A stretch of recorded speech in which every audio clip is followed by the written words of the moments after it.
Welcome to the Psychonaut Cafe podcast, where we navigate into the realm of healing trauma using the transformative power of plant medicines. Throughout history, humans have sought profound healing and personal growth. Today, we stand at the forefront of a new era in mental health and consciousness exploration, as groundbreaking research and a renaissance of interest in psychedelics are illuminating the path towards healing deep-seated traumas. Along with my friend Michael, we will hear his experience with this topic and how psychedelics have helped him in his journey to healing. So now, let's get into it. Okay, and welcome back, Michael.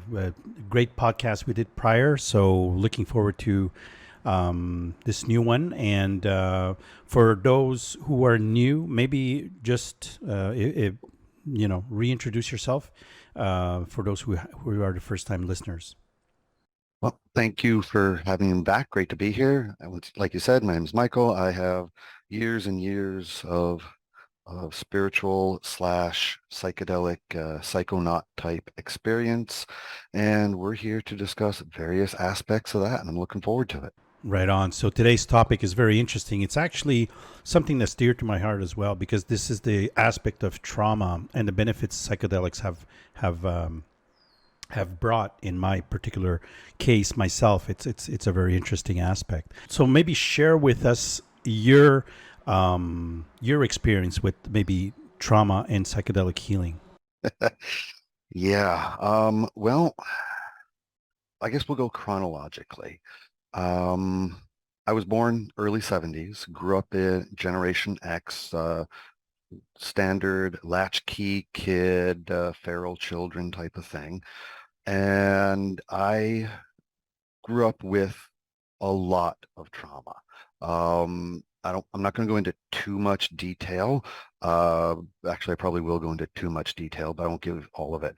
So my sister is 7 years older than me. Mm. And a few years ago, she disclosed to me that she was hit until she was about 10 years old. And then my parents switched from hitting her. The hitting of her stopped, and they started hitting me when I was about 3. Mm. And they had me convinced I was just a bad kid. That's just how it goes. I spent my entire childhood trying to figure out how not to get hit. That was one aspect of the trauma. Also, with the parents' divorce when I was around 6, dad left, standard, 70s divorce story. I lived with mom and my sister was in high school, off doing her thing. My mom was at work and going to college, so I was left pretty much alone. I raised myself. The TV raised me. There were days that I didn't eat, that type of thing. So a serious level of neglect there as well. Adding on to that, at around 6 or 7 years old, one of my babysitters is one of my sister's friend's friends, or sister's friend's sister. Anyway, we started having sex when I was about 6 or 7 years old. Yeah, and, it was later explained to me that no, you weren't having sex. That was abuse. And that continued on as I recall, a long time. And then I ended up dating, quote unquote, several of the older ladies at church. I was probably single digits, 6, 7, 8, 9, and these were ladies in their 20s and 30s and things like that. And there was various levels of emotional, intellectual, sexual abuse there as well. So that just to give you a broad overview of the level of trauma that I was dealing with. And this level left me very much a broken child. When I was 13, we moved up here to Montreal, and I was a bullied kid as well. That's just ancillary. Moved up here to Montreal about the time of Bill 101, so this would be in mid-80s. And I was cast out from society here, raised myself again, and bullied in school, that type of thing. So it's trauma upon trauma upon trauma upon trauma. And it's interesting too. Just to make a little quick parenthesis, that we hear a lot about these aspects of these traumatic events, especially in that kind of level of category. We always associate this with females getting abused. But there's a Mhm. very interesting aspect where there's a lot, or some in the from the male perspective, that also have lived this kind of abuse also. So it's very particular that this traumatic event, regardless of sex and gender, really has an impact on someone. So yeah, Absolutely. how would you say? Of course, as you stated, we could probably elaborate this very long. I mean, a lot of us have different aspects of trauma, being bullied and whatnot. But how would you say maybe psychedelics have brought you a certain level of healing, if you will? Well, that happened much later. Like I'd mentioned in our previous podcast, I did psychedelics in the party scene and the rave scene in the early 90s, and then just stopped when I left Iowa. So that was only a couple of years. And then I got back into psychedelics recently, in the past couple of years, in about 2020, I would say. And at that point, my life had been so traumatic. Everything I'd told you, bad relationships, divorce, bad jobs, everything. My life was difficult to say the least. Then I rediscovered, I don't remember how, I rediscovered the psychedelics. And I went online, took a risk, found some place selling mushrooms. I bought myself a couple of ounces of mushrooms. And, after reading extensively, because at this time, around 2019, 2020, I was on my way out. My trauma had been so powerful and had left me so broken that I was on the road to killing myself. I was not sticking around. I couldn't take it anymore. Agreed, agreed. And this is the aspect, of course, that we're trying to bring light to this level of subject, where if there is something very powerful and very spiritual about the psychedelic use, if anything, is basically this way to, or this medium to bring us out of that anxiety filled environment. Oh, absolutely. Especially as you mentioned, when dark thoughts cloud our judgments, and at least there is a naturopathic way to promote healing. If it's if it's, some people always talk about therapy and whatnot, but there's a difference between a therapeutic kind of environment and the actual connection with the psyche, or the actual connection with the subconscious, to really dive deep into the healing modality. Oh, yeah. And for me, the form that took was, like I said, I just took a risk, bought some mushrooms off the internet and started doing them. And it started showing me things from my past that I had repressed, locked memories, things like that, and allowed me to start just barely dealing with them. And so instead of just sitting there miserable all the time, I was one, as we mentioned in the last podcast, I was having fun for the first time in a long time because mushrooms are fun. And I also started facing some of my darkness. I've had some rough trips. There was one trip where I spent the entire evening just purging and crying. And it was one of the most beautiful experiences I've ever had in my life. And it cleansed out a lot of that pain. And now, three-ish years later, with the combination of the psychedelics, with the therapy I've been going to, with my magical and spiritual practice, all of these things combined to where now I'm not so sure I'm going to lose this fight. And in fact, I'm pretty sure I'm not going to lose this fight. I am sticking around and I am going to continue to fight, not only for myself, but for all of the people that, have been through the hard times and they need the help. And maybe I can be that hand to just lift them up an inch. Right. And, so the psychedelics, not alone, but the psychedelics in combination with everything else, all the other work I've been doing, saved my life. Right, and that's something to really put an emphasis on, the fact that some people, for whatever reason, they believe that it's like a one pill quick fix, and this is not their truth. There is an very high level of integration that comes after these psychedelic assisted, healings that we're doing.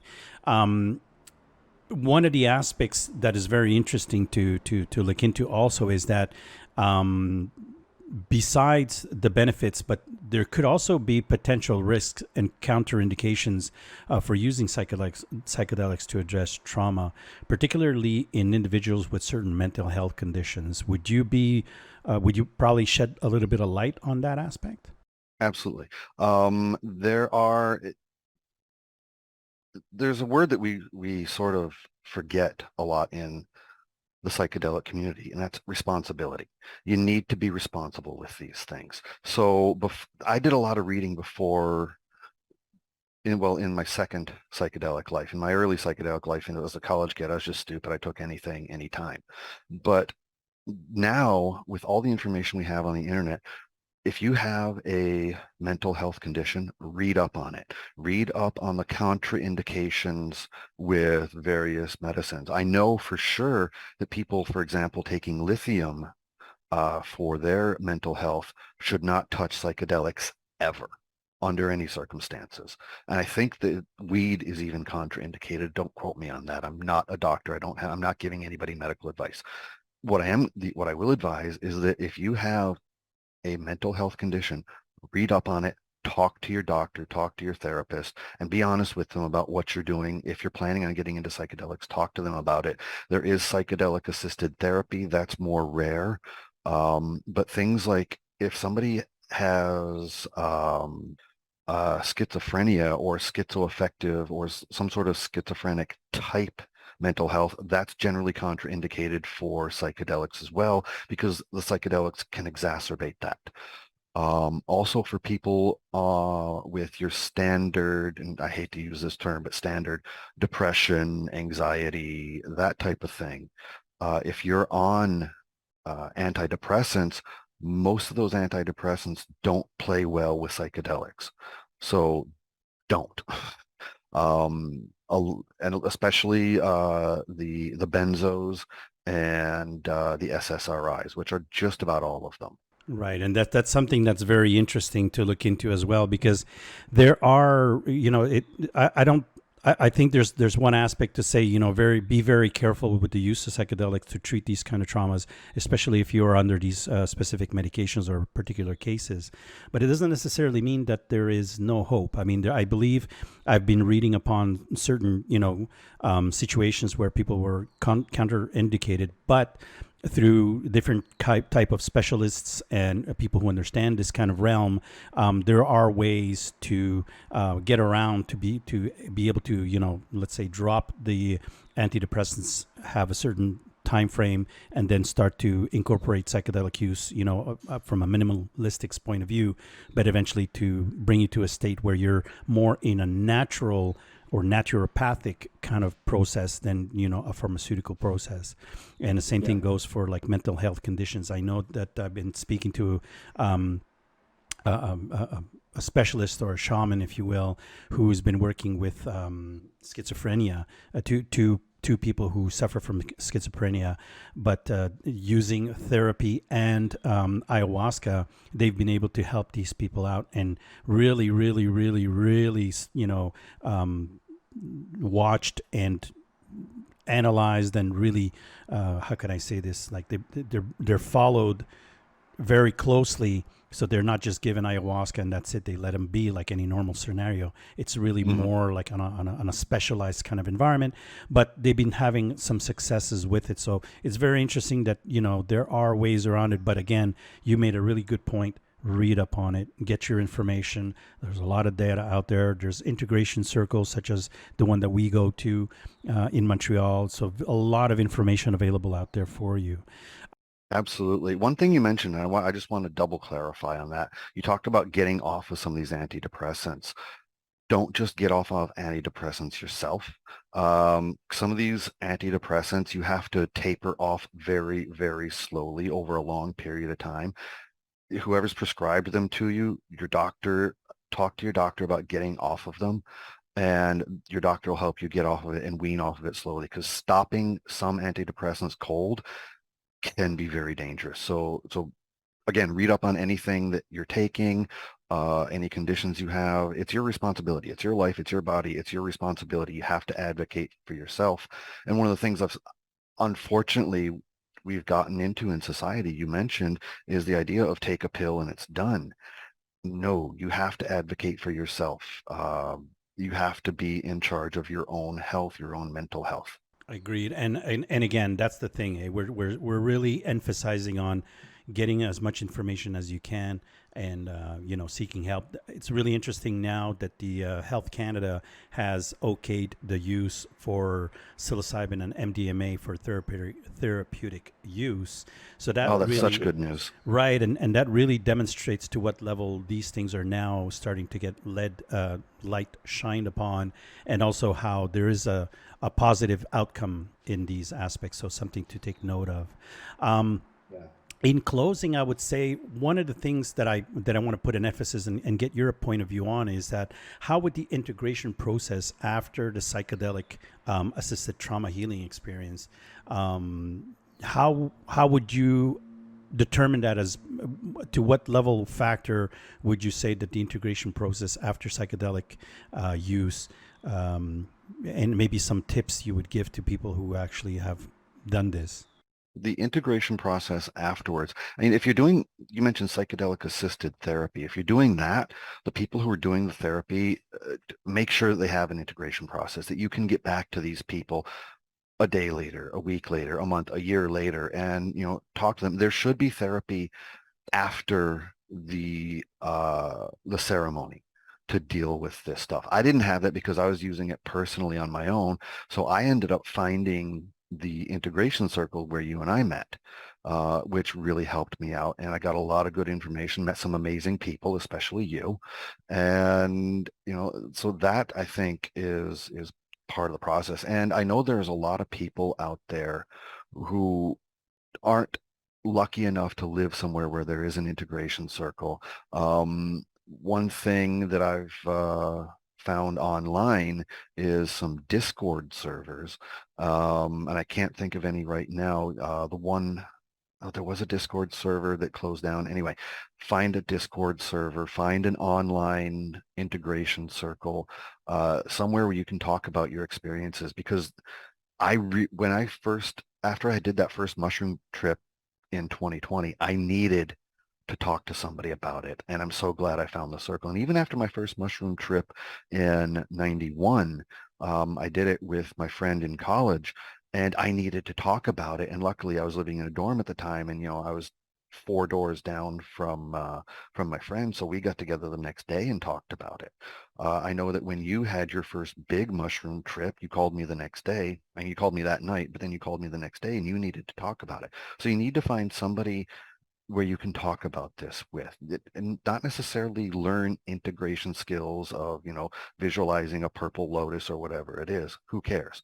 But you need to talk about this to somebody. Find somebody safe that you can talk to about this. Right, and this is the part where really interesting about especially for us, the integration circle was a very key factor, and I really appreciate Dan's support and his help in putting this together, and also understandably because of that benefit that we've gotten from the integration circle, we started our own, the Psychonaut Cafe, which is basically kind of the same principle where we're going to be holding integration circles in different areas of Montreal, South Shore, North Shore, making it a little bit more mobile and accessible to people out there who need to speak to people like us, or people who have, shared experiences, not to necessarily, as you say, like, these are the 5 steps, these are the 2 steps, this is what you need to read, this is what you need to do, but basically just express your experience, or maybe your questions or your desires to understand these spaces a little bit more. And I think it's very important, as you said, the tribal aspect of sharing information between one human with another human. I think it's a very interesting aspect of growth, and it's something that we need, especially in society today, where we're very secluded. We're in our bubble, and it's rare that the doorbell's going to ring. But in a space where you can go and meet up with like-minded individuals, and you can share these different experiences, I think it helped me, helped you. I'm grateful for all the people that I've met throughout this integration circle, and I think it's just very, very, very positive to share this knowledge base with other people that also are just like us, searching for answers and questions and stuff like that. So once again, Michael, I think this was an amazing podcast. Well, before we go, like I said, when we met, or just shortly before we met in 2020, 2019, I was on my way out. I was going to kill myself. And I know there's a lot of people out there like that as well. What it took for me to get help was walking into the emergency room and saying, help. That's what I had to do. So if anyone listening to this is on that edge, is having trouble, get help. There are hotlines you can call. There are talk lines you can call. There are, and if you don't have that, and if you're right at the edge, do what I did, walk into an emergency room, get help, call 911. Don't let the trauma win. Don't let it take you away, because it does get better. I didn't believe it.